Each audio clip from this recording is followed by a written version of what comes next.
Welcome to What If You Can with Nurai. This big topic is how hiking in the nature helps you to clear your mind and then think of your past and then find a solution where you are stuck and how to escape. Like, for example, I went to a beautiful hike this weekend and then I was thinking about my career life because I want to change a job and I don't like this job. And I'm sure there are so many of you in the same situation, especially right after graduation. The first job, they always say you won't like it. That's very true. I didn't know that until I experienced it. So I will just talk about how I feel like I'm super stuck and then how I think I will get out of this and then just give you some suggestions. Everyone's way is different how to get it out of that situation, but I think listening to other person helps a lot and then makes us think more and then gives us ideas. So that's why I would like to share my story, and then I hope you will feel supported and then find your answers through my story, through this conversation. So, as I mentioned before, I moved to US 2018. Like, I guess one of my other podcasts I mentioned, I moved to US 2018. I was studying agriculture in Turkey in a small town, and I came my third year summer. So my first year, the first 2 years in US, I was au pair. It's a cultural childcare experience. You take care of people's kids. In exchange, you teach the language to them, and then you can stay with them and then get some also language. You can take English classes. So the first year I got lucky. I was living with a Turkish family, so that helped a lot.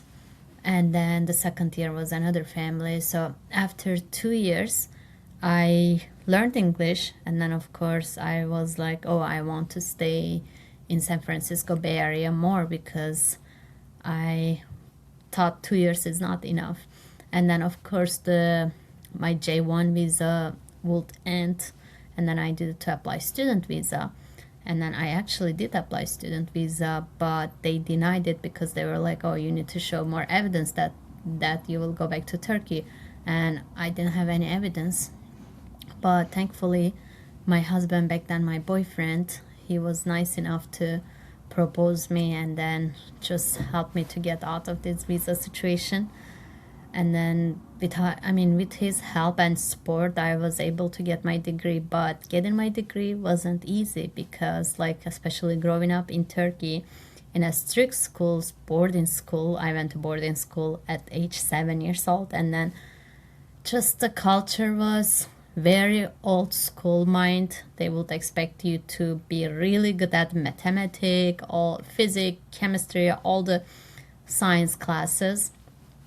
And everyone wanted their kid to be a doctor, lawyer, and those high paying jobs. And of course, I wanted that too, but for me, it was just so hard. I grew up in a farm until I was 13 years old. I just enjoyed herding sheep, hiking, and just being outdoor all the time and do gardening job. That was just my passion, or talking philosophy, or just human connection. And then I just didn't feel like I can sit and solve those complex problems, which is really cool. Some people do that. We need all of those diversity. So, but that just wasn't for me. And that, unfortunately, and that I cannot even pronounce unfortunately, but I'm trying my best. And so, yeah, in high school, my family moved to city, and then that high school I chose science subject. Like, we had a different classes, like you can study for 4 years those things mostly. So I chose the science heavily class, and that was actually not a good decision because I was really not good at chemistry, physics, mathematics, and that 4 years I don't even remember How it went, how I passed, I have zero idea, but it wasn't easy. I mean, I chose that because I wanted my brother to be happy, like to prove them that, oh yes, you should respect me, and yes, I'm smart. That was the way people respects you. If you say they respect smart people, so if you smart people in those classes, everyone is smart, I think so. Sorry about my language, doing my best to use the English politely. And so yeah, and then from there going to university, and well, I got agriculture engineering, but I liked the agriculture part, but I didn't like the engineering part, the yield of the crop and statistic. All those engineering part was really hard for me, and then I was just failing those classes, and then I was looking forward to actually find a way to escape, because I knew probably it will take me 5 or 6 years to finish instead of 4 years.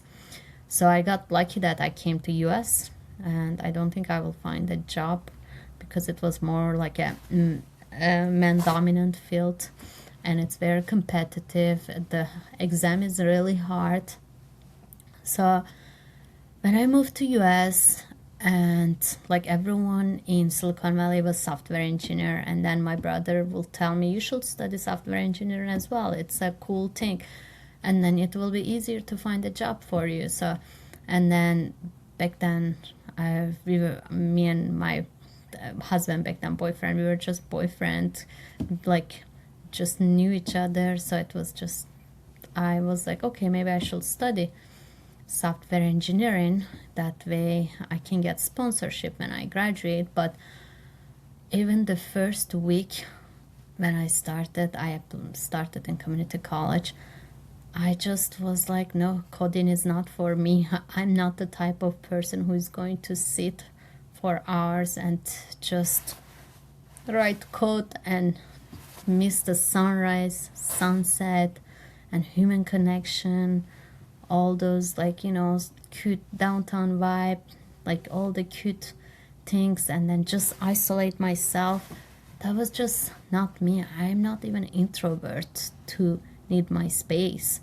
I needed like a space with human, not by myself. So I tried so hard, but thankfully my husband Jason, back then boyfriend, was like, okay, I mean, he got married with me, so he really saved my life. And then as soon as I got my visa, I was just like, I'm going to study something easier. Well, I didn't know what to study.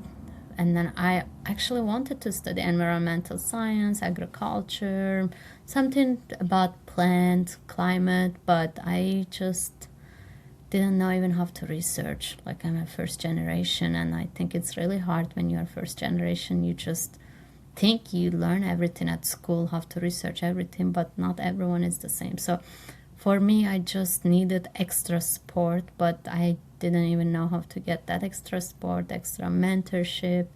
I didn't even know how to ask questions. So I was kind of lost, but I found a part-time job on Craigslist as a business development in a ag tech startup. So I realized that I enjoyed that because I was doing cold reach on LinkedIn to other greenhouses around the world. So that was fun. I was connecting so many people, and I was like, okay, maybe I should study something like that. It's more like, options. And then I decided to study business administration management. But I didn't know business actually heavily has mathematic finance, so that was an accounting. That was the hard part for me. And thankfully the teachers were very supportive. And then I wish I knew how to use AI, ChatGPT, Gemini back then. I don't even know if they had it back then. That will make way easier, at least solving those complex problems in English. I mean, in Turkish I wouldn't understand. In English was way harder. So somehow I passed, but I mean, I still liked some part because there were some classes that I learned ethic, behavior, empathy, how to be a good manager. Like those are the really good skills. I think I'm glad I learned it. And then also improving my presentation skill, and that was great. And then also teamwork, we had so many team projects. Most of the close friends, most of the good people I met was through those teams, so I'm really lucky for that. And then getting my degree, of course, after graduating, I didn't know how hard it's to get a job, especially in Bay Area. The salaries are high, but it's super competitive, and the interviews are really hard, especially, I mean, for foreigners more hard. But so I was looking for a job for so long, for 10 months. Even though I'm such a social person, I know so many people, I went to so many networking events in Bay Area, but maybe I realized that I didn't know how to use it. Because I would give you, from my advice, I think you should follow up many times, because people are so busy. People are really busy, and no one going to answer at first or even second. So that's one thing I learned, that I will keep follow up with those people and then do my best. And also I didn't know how referral link is important. Like I didn't know referral links puts you top of the most of the applicants. So that's another thing I learned, it I have to do that as well for my next thing. Anyway, so I was just really desperate to find a job, and especially I wanted to find something that my degree will worth. So eventually on LinkedIn I got a job offer. It's a vendor company working with Google. It's like a content analyst. Sounded very cool, and I needed a job. The pay is very low, but I needed to have experience, so I accepted. And it's been how many months? Like 7 months, I think now. I started in October, and then I realized that tech is not my passion, but I need to put time and effort to find a new job, and I'm more passionate. So I think what I really realized, that I am not going to repeat the same thing, because like I have to be really specific. If I find another job similar to this, I will feel the same way, even if the salary is higher. Yes, maybe the salary will motivate me, but the stress will always stay inside me. So I think my advice to all of you, if you are feeling the same as me, stuck, and you are lost, and then you don't enjoy your job, like try to make a list, and then try to look at your connection, what are they doing, and then try to ask them question what they like about their job, and then how did they find it, and then if they can just have a video call. I think most people are nice enough to meet in person or video call. So I am also still like figuring it out how to find a job that I won't feel the same. I will feel like I am building a skill, because data analyst needs so much science, and it's classic statistic, and I was never good at that in high school, in university. And I am more still in love with nature, so I need to find like in balance in Silicon Valley something.